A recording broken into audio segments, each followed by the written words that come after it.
ربک وانحر ان شانئک هو الابتر۔ یہ چوتھی آیت بنا کے تو دسنی انہوں جس نے ساری رات خانے کعبے وچ بند کر دیتا تے صبح جس نے کھولیا دروازہ تو انہوں کہا ہاں جی بنائی ہے وہ آیت چوتھی۔ وہ کہتا ہے انہیں ایک آیت پڑھی انا اعطیناک الکوثر فصلی لربک وانحر ان شانئک هو الابتر واللہ ھذا ما کلام البشر۔ خدا کی قسم یہ بشر کا کلام نہیں ہے، یعنی اس نے تسلیم کر لیا، یعنی وہ یہاں پر بھی وہ جسے دلیل بنانا چاہتے تھے وہ نہیں بنا سکے۔ جب وہ اپنی پوری کوشش کے باوجود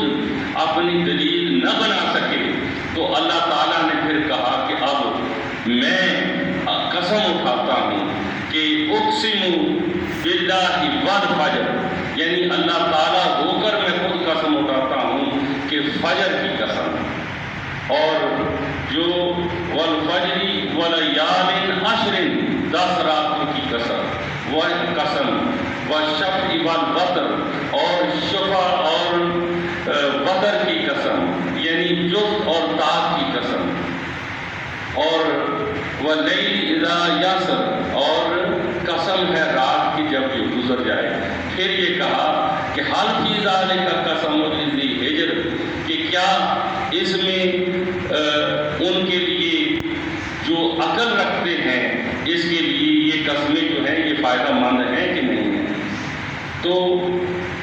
سامعین محترم، اللہ تعالیٰ نے ان کے جواب دینے کے لیے یہ قسم اٹھائی۔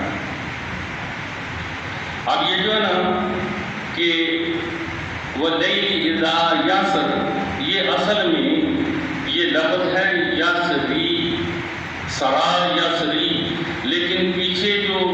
مضمون آ رہا ہے نا اس میں جو جس طرح ترکیب آ رہی اس کے لیے اسے یسر یعنی اس کی یا کو حذف کر دیا گیا۔ یہ ایک صرفی اور نحوی بحث ہے، میں اس میں پڑھنا نہیں چاہتا، صرف یہ بتانا چاہتا ہوں کہ ایسے۔ بہرحال جب ایسا ہوا تو حضور سید عالم صلی اللہ علیہ وسلم نے ارشاد فرمایا، انہیں بتانے لگے تو ان کے پاس ایک دفعہ وہ مشرکین مکہ حضور سید عالم صلی اللہ علیہ وسلم کے رضاعی والد یعنی حلیمہ سعدیہ نے آپ کو دودھ پلایا تھا، تو حلیمہ سعدیہ کو آپ ماں کہا کرتے تھے، ان کے شوہر کا نام حارث تھا۔ حارث جو ہے وہ آپ کے رضاعی والد لگتے تھے۔ تو مشرکین مکہ کو آپ کی اس نسبت اور تعلق کا پتہ تھا، انہوں نے پتہ سی کہ یہ انہوں نے رضاعی والد نے انہوں نے تعلق ہے، تو وہ ایک باری انہوں نے حارث ملیا نا جس ویلے کہ وہ کہنے لگے حارث کہ تیرا بیٹا کہڑیاں گلاں کرتا ہے، کہ کس طرح دیا گلاں کرتا ہے عجیب و غریب، اسی تو نہیں کدے سنیا کہ بندے مار کے بھی جین پہنتے ہیں کہ انہوں نے بھی جزا سزا ہوئی ہے، یہ عجیب گلاں کرتے ہیں۔ وہ جڑا نا حارث وہ نبی کریم صلی اللہ علیہ وسلم کو توڑا ہے، وہ کہنے لگا کہ اے میرے بیٹے یہ میں کہ سننا پیا کہ بندے گلاں کرتے ہیں تھوڑے بارے سے۔ حضور سید عالم صلی اللہ علیہ وسلم نے آخیا کیا کہ ابا جان یہ قیامت والے دیہڑے